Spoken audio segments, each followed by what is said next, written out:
I'm Nigel. I'm Michelle. We're going to show you how to turn useless rubbish... What are you going to do with this lot? Into amazing, useful stuff. So cool. All here on...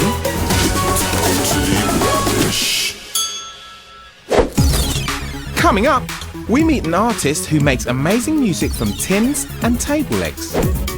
We visit someone who wants to recycle the sound of their band. And we turn a pile of magazines into a beautiful bowl. But first... Amazingly, recycling one tin can saves enough energy to power a TV for 3 hours. And I have a feeling that will be sweet music to the guy I'm about to meet.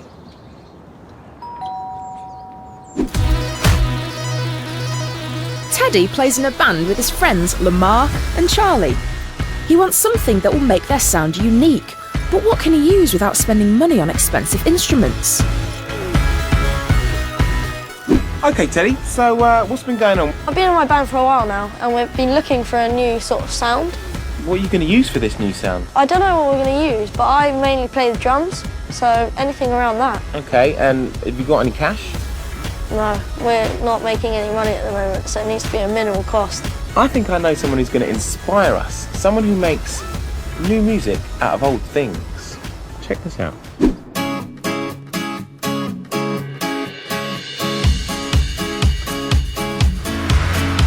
I'm John Free and I make musical instruments.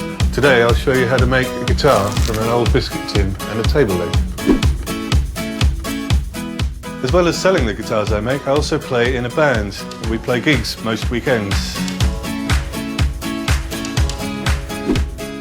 To start with, I'll take this table leg, and this is going to form the neck of the guitar. I've made a few markings here, so I need to cut a section from the leg here, which is where the tin, which will form the body of the guitar, is going to sit. This is hard work. There we are. Oh, look at that.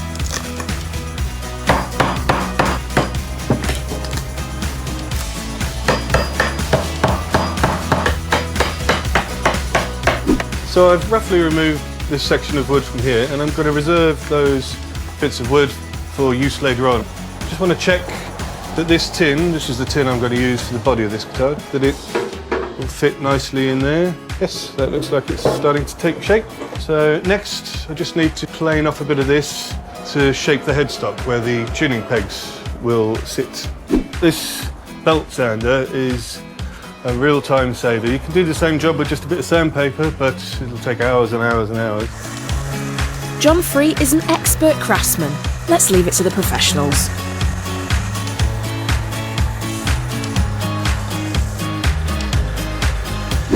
So there I've turned a discarded table leg into what will be a guitar neck. Now I need to drill the holes for the tuning pegs. So now the tuners have been installed, I've put some strings on. They're held at the other end by this penny, just clamping them on, so it can turn to the tin, which is going to form the body. Cut a little section here where the neck will go through. It's going to go in one end and out the other. Obviously, I'm being very careful as I do this. These are very sharp tools. And there's some very sharp edges of metal here.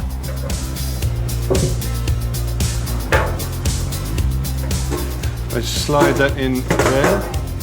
As you close it up, that's pretty much ready to go. It just needs a bridge here that supports the strings and transmits the vibrations to this nice tin. I'm going to take one of the blocks of wood from earlier that was cut out from the neck. I want to install a fret along the top. Cut off a length of fret wire, pop it in that slot. This fret gives a nice hard surface for the strings to sit on.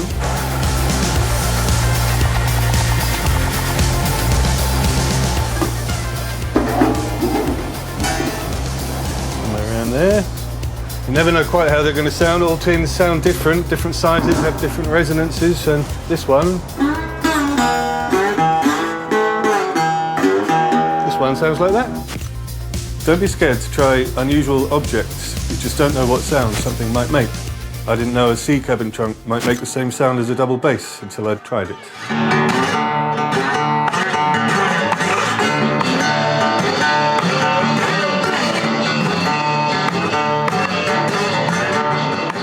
Amazing what sounds you can make from old table legs, biscuit tins and suitcases.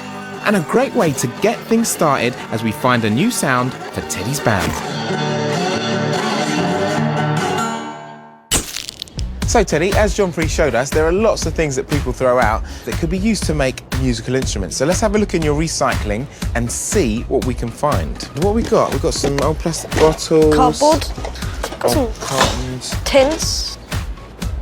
How many of these have we got? We've got loads. Got different sizes and shapes.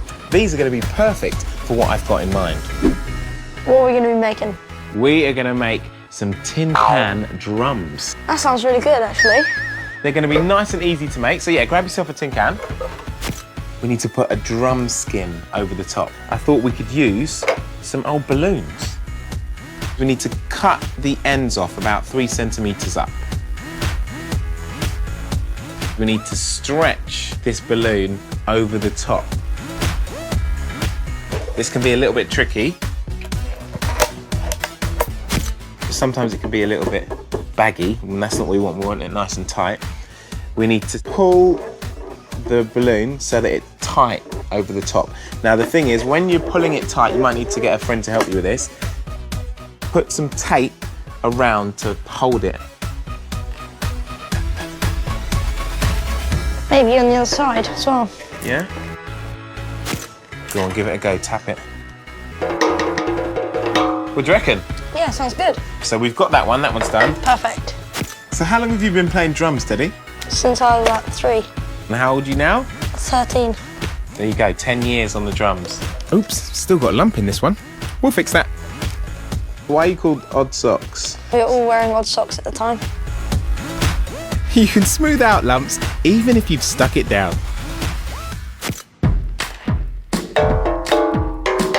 Lovely, 2 drums done. Couple more? Yep. So once I hook you up with these new drums, any chance of me being the 4th member of the band? Possibly. Come on, I'm a musician too. I reckon I can cut it. Do I have to audition? Yes, you might have to. To impress the other band members. Tap that orange one. Green one. So you see, as John Free said, different sized tin cans, you can get different sounds. What we need to do to increase the resonance of this little drum is to put a hole in the bottom.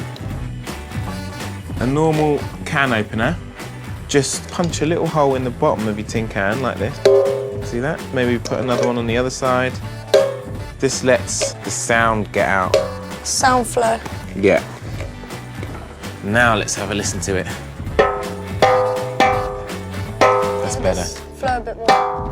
I've got something special for you here. A little Odd Socks logo for your can. Yeah, they're cool. Yeah? You like those? You can decorate your tin can drums any way you like. Okay, so we've got some nicely decorated drums here ready to go. The thing is, I think they need testing. You gonna test them for us? I think I'll test them. Try. You ready for this? Yeah. Let's do it.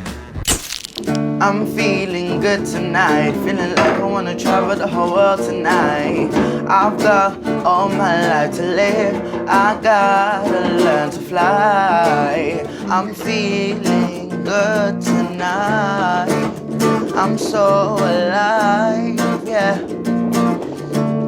I'm so alive, yeah. Well done, guys. Well done, Teddy. Thanks. So there you have it, tin can drums. Why don't you give it a try? To make tin can drums, here's what you have to do. Stage 1, get a tin can and make sure it's clean. Stage 2, cut the end off a balloon. Stage 3, stretch the balloon over the top. Stage 4, use electrical tape to secure the balloon in place. Stage 5, paint or decorate the drum if you want to. Stage 6, Make as many as you like. Totally rubbish.